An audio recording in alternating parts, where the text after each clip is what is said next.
and so precious, so very dear to me. He loves me with such tender love. He loves so faithfully. I could not live apart from him. I love to feel him nigh.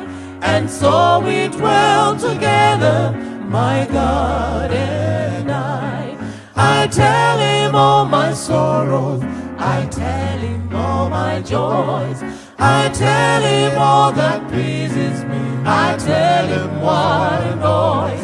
He tells me what I ought to do, he tells me how to try, and so we talk together, my Lord and He knows that I am longing some weary soul to weep, and so he bids me go and speak the loving word for him. He bids me tell his wondrous love and why he came to die, and so we work together, my Lord and Makadi vana vaMwari, toda kutenda Mwari mukati menguva dzino nekuda kwerudo rwaatiitira kuti tigone kusangana tichikurukura zvakanangana neshoko rake. Now mukati menguva dzino toda kuti Mwari achitibatsira consider the book of Genesis. Bhuku raGenesis ndo bhuku rinonyorwa rakanangana nemavambo or the creation process yakaitika yese yenhoroondo yenyika ino. Mukati mebhuku iri tinosangana nevanhu vakasiyana siyana. Mukusiyana kwavo vazhinji vavo vakafamba naMwari, Mwari akafadzwa navo. Zvinodaro kuti all generations dzakafamba mumazuva aya. Vamwe vazhinji vane zvakanaka zvavakaita zvinobatika, vamwe vane zvavakaita zvisina kufadza Mwari. And in that regard, nhoroondo yevana vaMwari inoramba ichipfuurira mberi. But our area of focus mukati menguva dzino will be in the last chapters of the book of Genesis. Now, mukacherechedza mukati mebhuku raGenesis, machapters ekupedzisira anotaura zvikuru zvakanangana nemurume ainzi Joseph. Joseph, background wise, was a boy, ari mukomana, ari mwana waJacob. Zvinodaro kuti madzikoma ake haana kufara nekuda kwa Joseph nezvakanga zviri paari, zvakanga zviri zvikomborero, if I may put it that way. Because of that reason, hama kana kuti madzikoma aJoseph anotora munin'ina wavo obva vamutengesa. At first they had plotted that they wanted to kill him. Asi Mwari ndobva apindira hake. Apindira vanhu vamukanda mukati megomba rakanga rakadzika. Ari mukati megomba vakaona vapfuuri vachifamba nenzira. Vaona vapfuuri vachifamba nenzira. One of them brought an idea. Zvikanzi varume ngatimutengesei tiite mari. Kana tamutengesa, we will go back home. Tonoripota kuti chatagona kuwana ibhachi remukomana iye hatina kana kumuwana. Tazongofungidzira kuti anodaro adyiwa. Then the drama went as it was planned. Raenda saizvozvo, Jacob vakanga vari baba vaJoseph navamwe vakomana vakachema vakaungudza mwana wavo nekuti he never got a privilege or a chance yekuti vamuvige. Musoro wenyaya nhasi uri kuti tiri vana vaBaba vedu. Tiri vana vaBaba vedu. Chapter 42 yebhuku yaGenesis inoburitsa nzara huru yasvika panyika. Nzara payakasvika panyika, verse number 1, inoburitsa Jacob achiti aona kuti panga paita nzara huru, anobvunza vanakomana vake vakanga varipo kuti muchatarisirana chiko? Why are you looking at each other? Why don't you stand musimuke mugone kuenda kuri kunzi kune chikafu kuIjipita? Zviri kureva kuti nzara yakanga yapinda chero nemumba memunhu waMwari. Kunyange vakanga vaine vana vakanga vakawanda vaigona kusenza, hazvina zvazvaireva. Why? Because nzara yakanga yapo. Kunyange mari vakanga vainayo, they never had something to eat. Meaning to say, their money was not good enough even to buy anything nekuti hapana chakanga chiripo kuti chitengwe. Chapter 42, bhuku rinoburitsa shoko raMwari richitaura kuti vakomana ava vanoudzwa nababa vavo kuti vasimuke vaende kuIjipita. nekuti ndoko kwakanga kuine zvekudya. Verse number 4, Bible rinoti, but Jacob did not send Joseph's brother Benjamin with his fellow brothers, for he said, lest some calamity befall him. Jacob akanga achine mawanga ekurasikirwa na Josefa kwakanga aita. Zvadaro paanotuma vakomana kuti vaende kunotsvaga chikafu, amongst the boys was one of the boys ainzi Benjamin. Benjamin ndiye akanga ro mudumbu rimwe chete na Josefa akanga arasikirwa naye. Baba ndobva vati vakomana kana maakuenda pakuenda kwamuchaita, Benjamin will remain behind. Hamugone kuti muende naye. Zvichida zvira vanhu zvingadzokazve ndikarasikirwa naye. You know, there is a concept here that the father did not have much trust for these boys. In case vangadzokora zvavakaita, vakauya netsarangudzo isingabatika asi mwana wangu adisappear.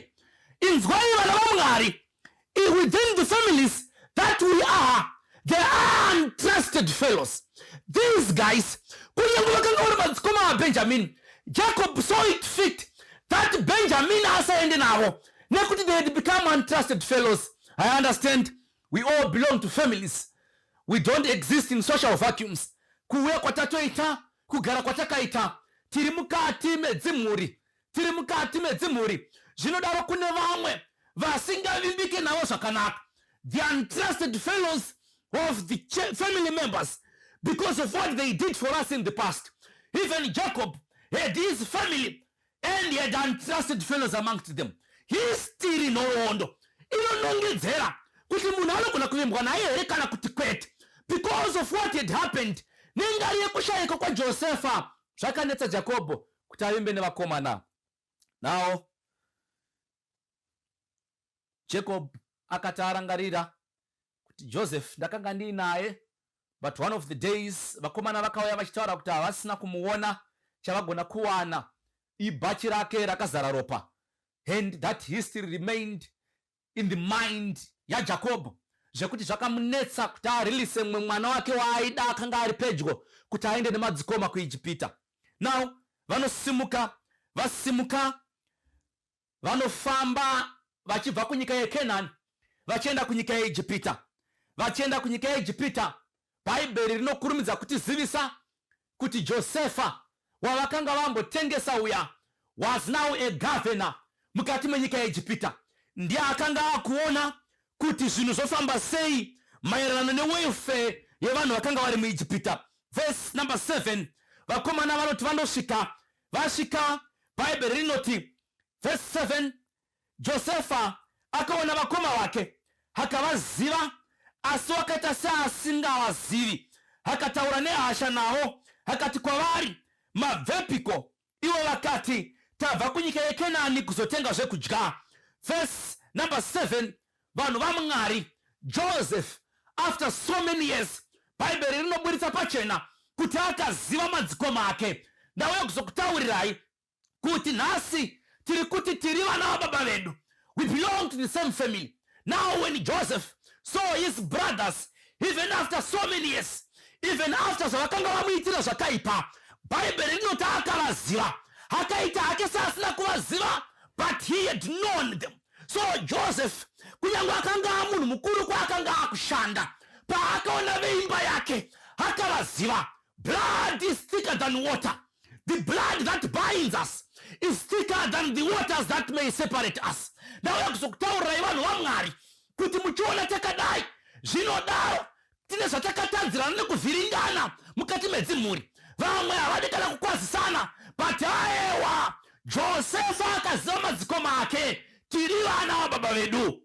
Now verse number 8, he remembered zvese zvavakamuitira mukati meupenyu, nekuti shoko raMwari rinoti, so Joseph recognized his brothers, but they did not recognize him. What a pity.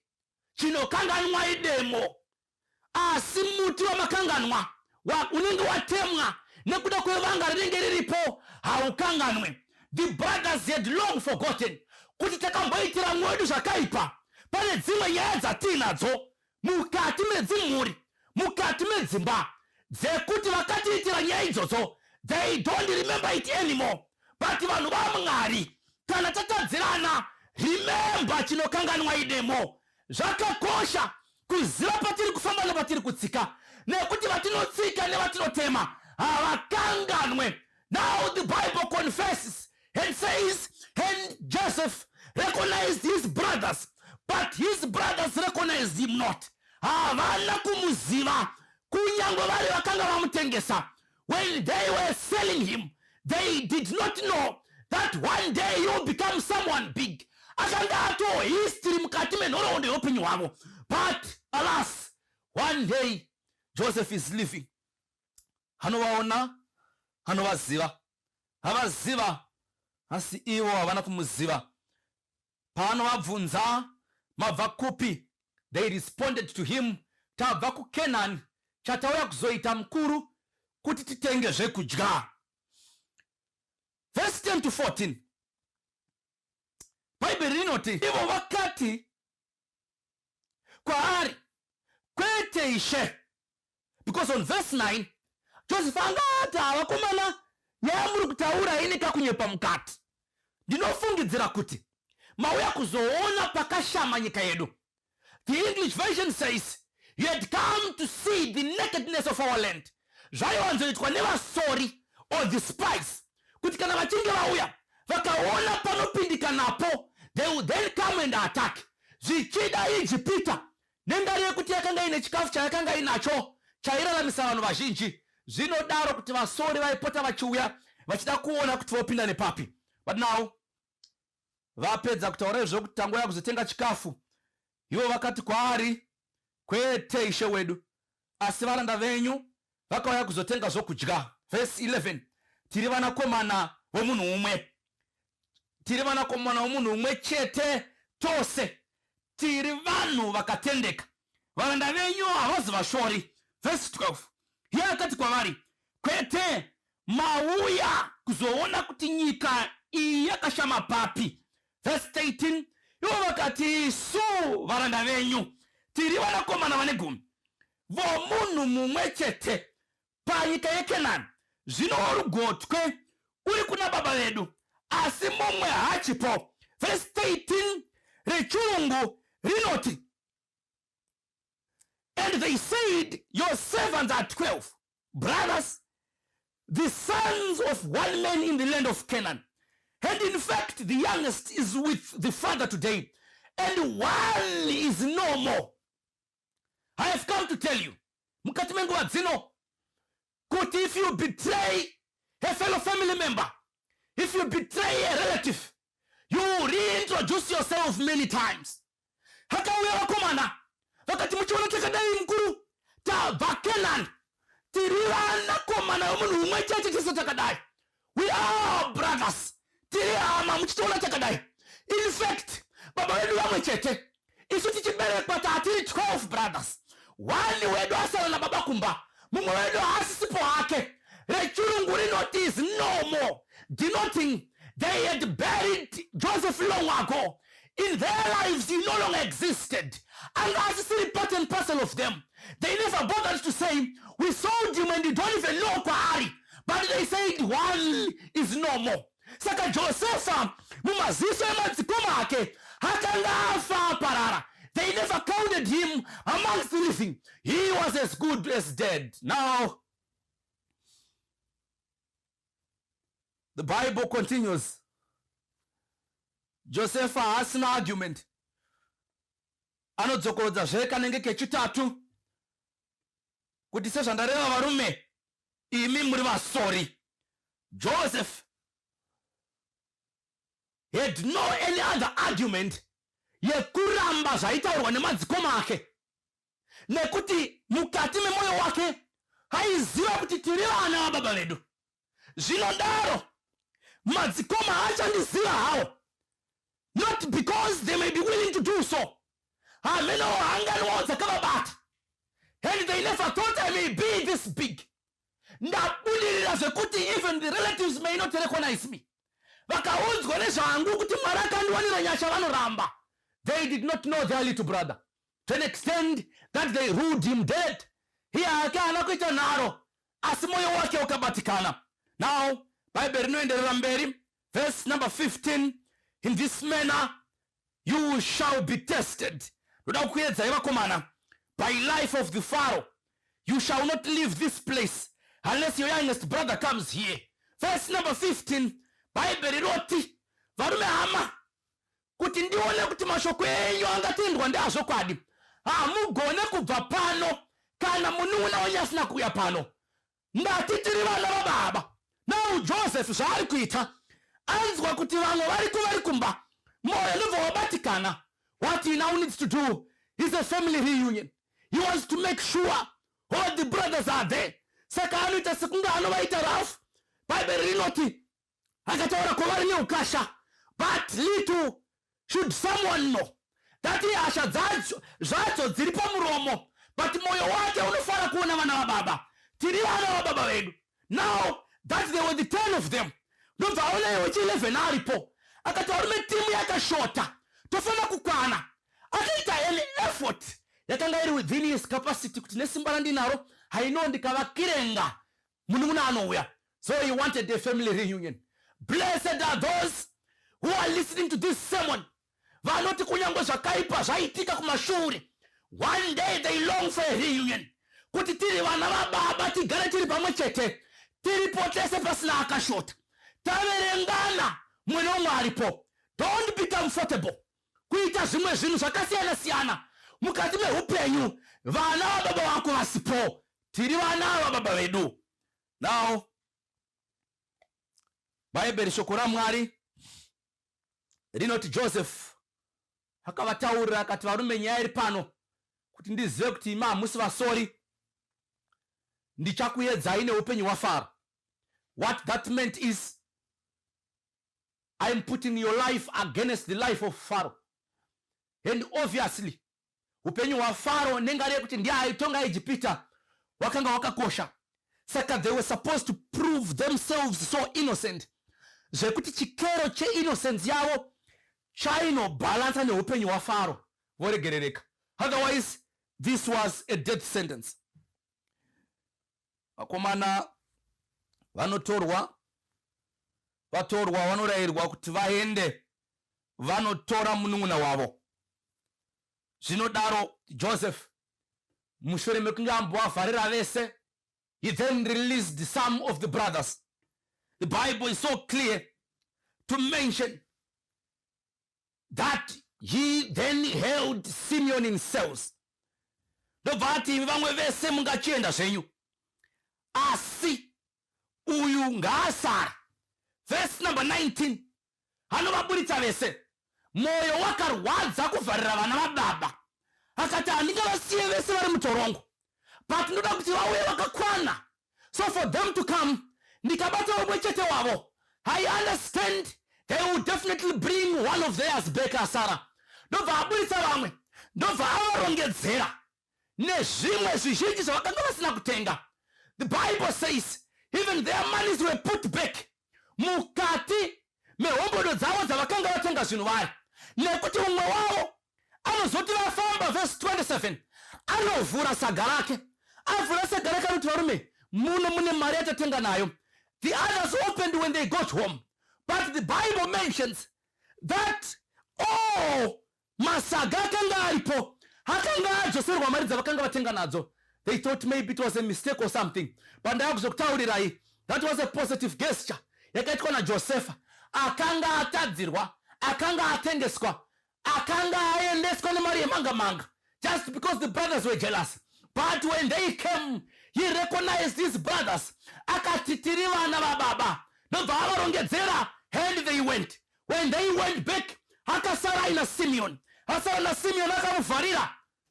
He could not release vese vakadaro, nekuti aiziva kuti vakaenda vese potse havadzoke. But pfungwa dzake dzakamutaurira kuti paakuda diplomacy, ndikavareleasa vakashota, definitely baba variko vachaita kuti vadzoke kuzotora mumwe wavo. Now Bible rinoti verse number 21, then they said one to another, we are truly guilty concerning our brother, for we saw him anguish. We saw the anguish of his soul when he pleaded with us, and we would not hear. Therefore his distress has come upon us. Verse 21. I want to thank God nekuti vanoadmita pavakatadza pavakakoromoka vakakomborerwa mhuri dzine vanhu vekuti vanoziva kuti paya chakaita zvisakarurama against our own. Naizvozvo Mwari ngatibatsira atiregerere. Verse 21 vari paya vakagumbatira vakati vakomana takaita sina basa paya, takatengesa munun'una wedu asi achaedza kurwadziwa. I want you to imagine Joseph achitengeswa ari paya varimo vachinegotiata nemaprice asina kuringana, vachipohwa mari dzisina basa, vapohwa mari dzisina basa. Joseph akamira with the 10 brothers vakanga vari vahombe kwaari achikumbira pamwe achidedza nemazita, mukoma Ruben ndibatsirewo ndisatengeswe, mukoma Simeon, mukoma Levi ndakutoenda here, mukoma Judah ndibatsireiwo. He pleaded with them, but they saw his anguish and they did not turn or yield in. Havana zvavakaita. But on verse 21 Bible rinoti they admitted, they said varume hama takaona kutambudzika kwomunun'una wedu asi takaramba hedu sekunge tisina kuzvinzwa. Verse number 22 Bible rinoti Ruben akapindura kuti ndakambokutaurirai ndikati ngatiregedzei kumutengesa, mukaita nharo. Now they were there, now remembering what had happened prior, vachidzosera pfungwa dzavo kumashure kwavakatengesa Joseph. Takutaurira vaningi nandi Ruben etisina kudaro. Naye zvino kamufana kachichema paya kachiti mukoma koma kutondisenda kuenda naye mukoma Gad tichidaro takasindimara mwoyo mwedu yakaita mikukutu. Dai hedu takanzwisisa uku kwakuzorerwa naMwari.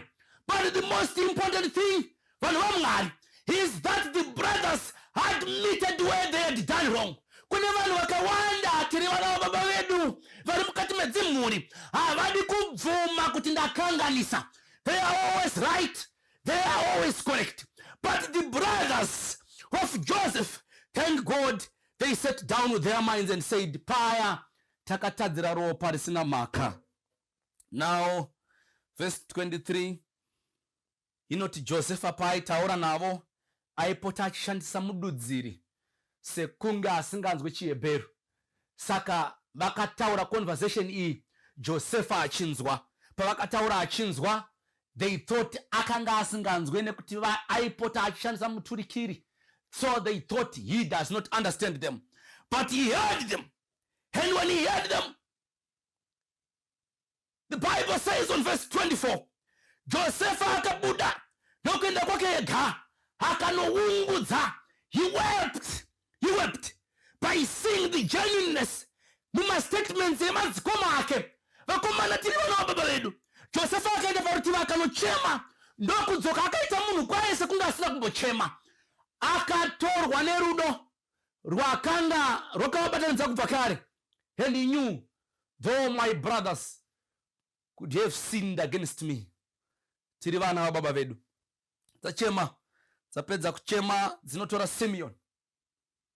Iwe uyapa, vamwe vese ngavabude. Ndobva varongedzerwa ndobva vaenda. The journey was so long because havana kunzwisa zvakanga zvaitika. But verse 36 vasvika pana baba vanotsanangura nemone mose zvazviri. Baba mukomana wataona ukati murimo wataona uko ati kana tisina kuuya nemuduku wedu haagone kuti asiye Simeon. Jacob, verse number 36. And Jacob their father said to them, you have bereaved me. Joseph is normal, Simeon is normal, and you want to take Benjamin. All these things are against me. Jacob akaramba akati azviite vakomana. Ndakachema makore akawanda.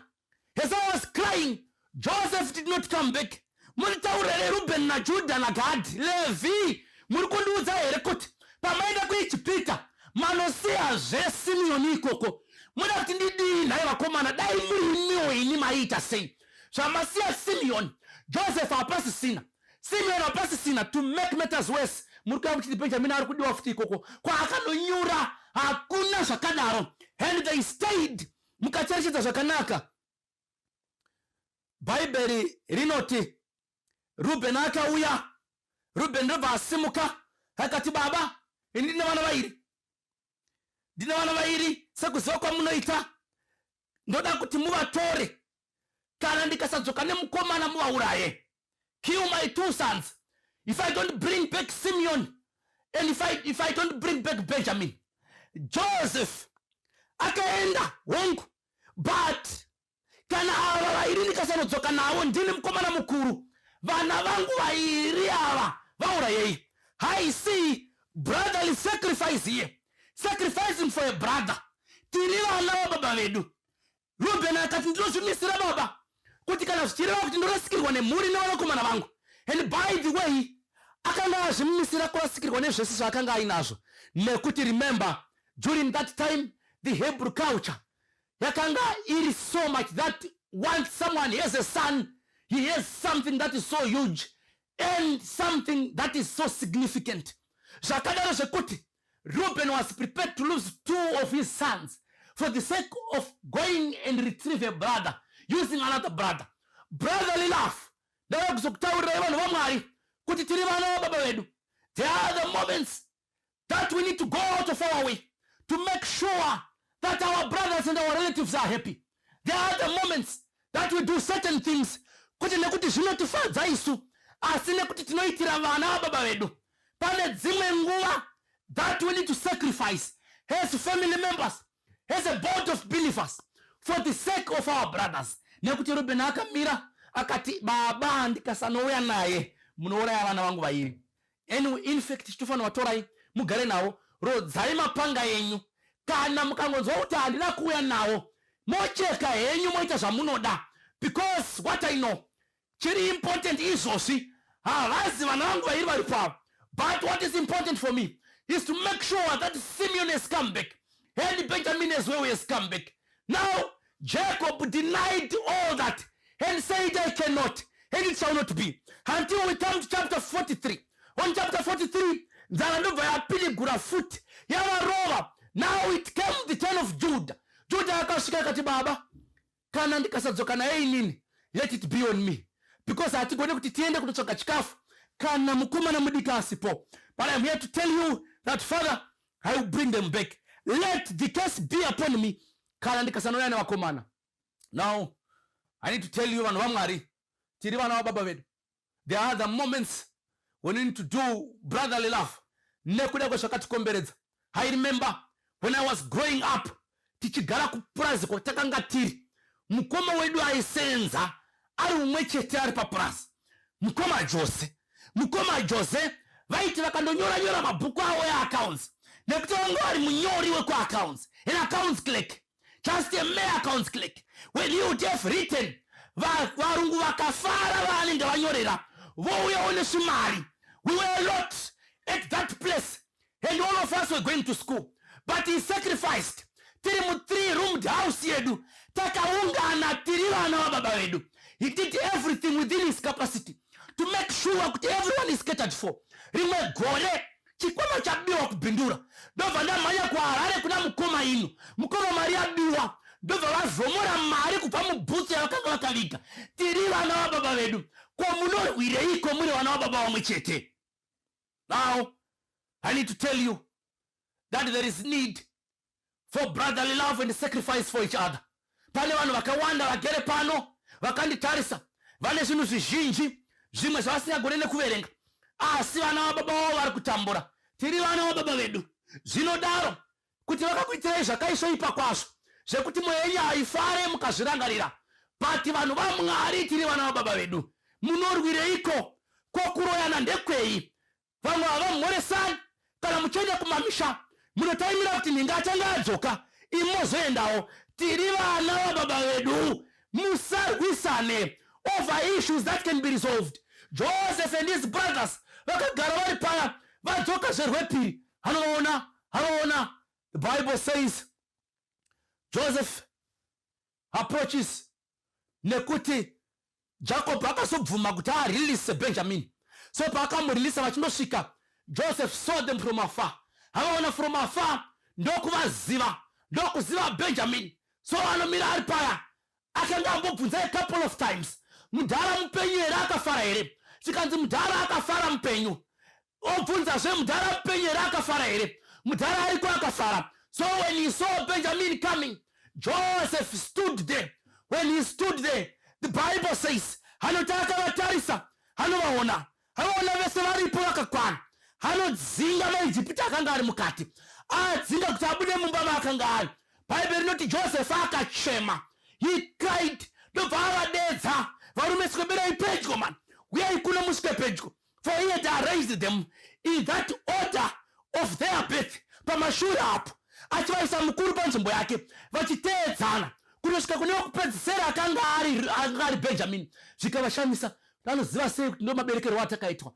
Then when they all stood up, Joseph cried, and when he cried, he said, come closer.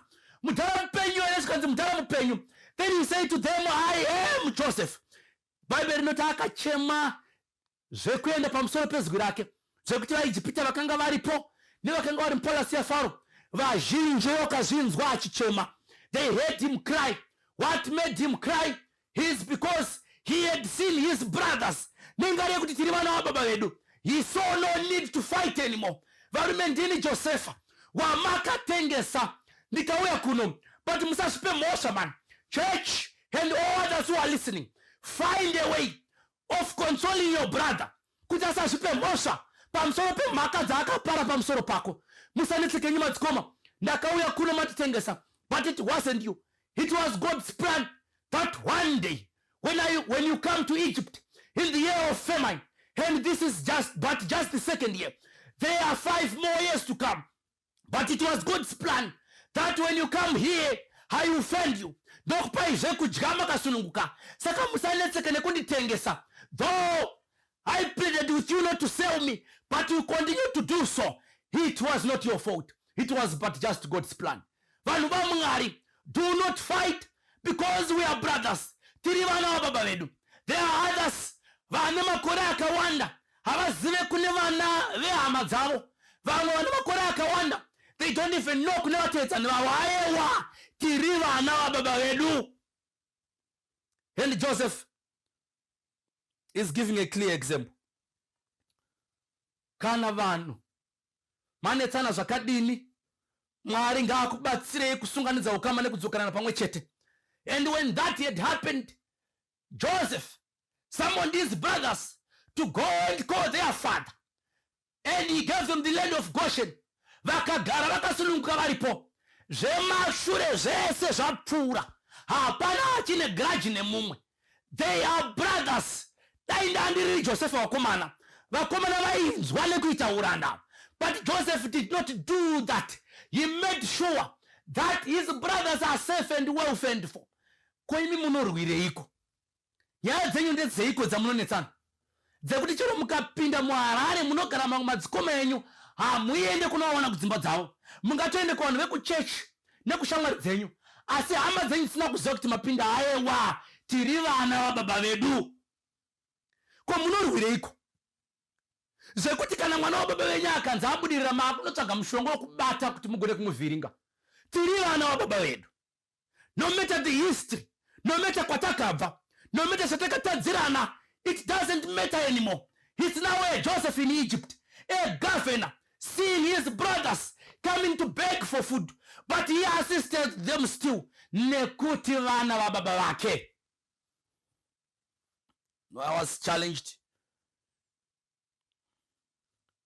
Ndichiona mabuffalo, rimwe buffalo rabatwa neshumba, nekuwanda kwawo amhanya aenda kumberi kwakaenda. Buffalo riya just got a chance yekuchema. When that buffalo cried,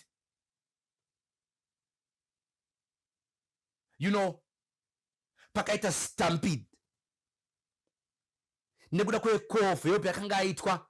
Even the furthest buffalo yanga yaenda haina kuti zvandibva, yakatena ikadzoka. Painodzoka, shumba yakatakurwa nenyanga dzenyati kusvika yasiya shumba dzikatiza dzichimhanyiswa nenyati. Why? The other buffaloes could not afford to see a fellow buffalo sing and die. You know, buffaloes are not humans. Actually, God gave us dominion over animals. But if animals may know that this is not right, we cannot let him think how much humans should do, those who know what God has instilled in their minds. Rimwe zuva makudo achifamba, rimwe rinodonha. As I was following the program, rimwe gudo radonha, mamwe makudo anopota achinotsvaga zvekudya achidzoka pagudo riya. Haana kuziva kuti iri rafa. For a considerable period of time, makudo aienda achidzoka pane riya rakanga rakarara. They thought pamwe rangoitawo usimbe hara. Kusvika mazuva afamba, paanofunga kuti akuda kubva paya. As I was following the program, makudo aya anobata riya rakanga rakazvambarara ndokutanga kurizvuzvurudza. You know, makudo achidhonzana gudo kudhonza rimwe gudo.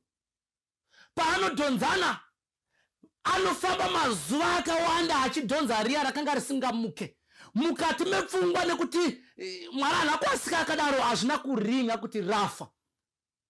But the other baboons could not afford to leave a fellow baboon.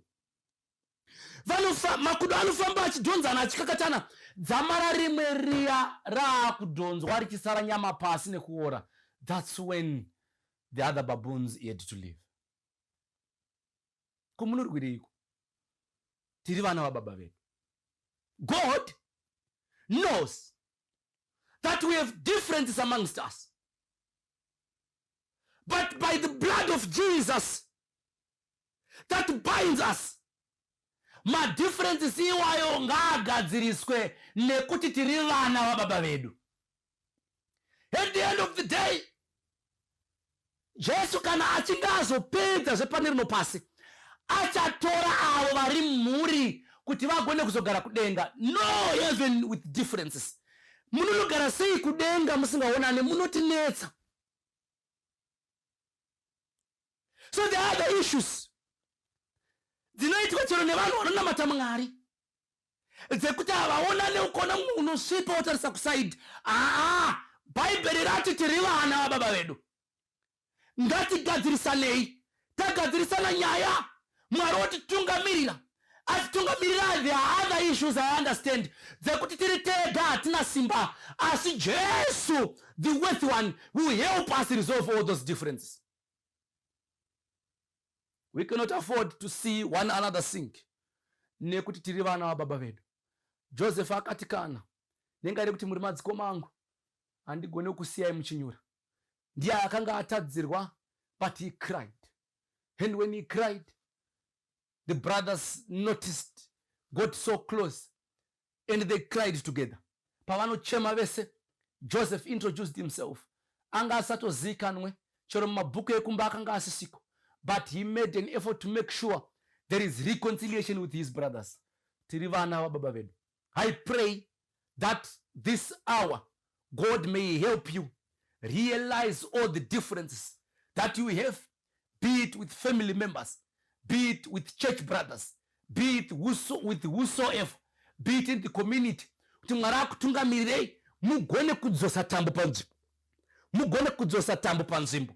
Nengari yekuti we cannot afford to live with these differences. They will not take us to heaven. Nekuti tiri vana vaBaba vedu. God bless you.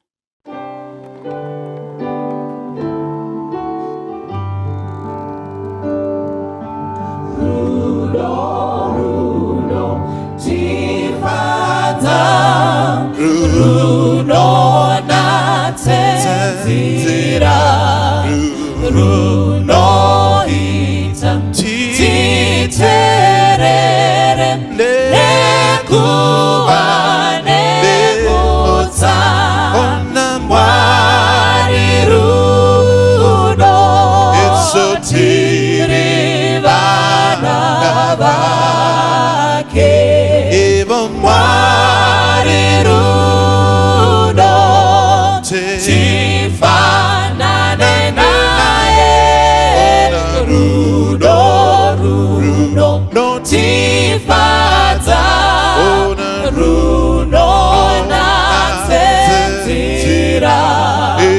rudo ita titerere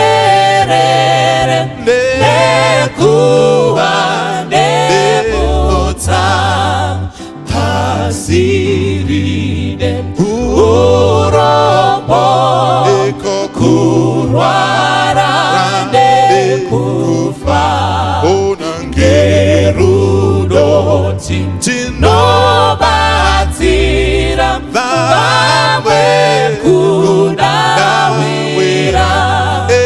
Mwari rudo tiri vana vake Mwari rudo tifanane naye rudo tifadza rudo natsenzira rudo ita titerere nekuva nebota apo basa rapera tatorwa kusoro ngoma yedu tichaimba ndijesu ngerudo Mwari rudo tiri vana vake Mwari rudo tifanane naye rudo tifadza rudo natsenzira rudo ita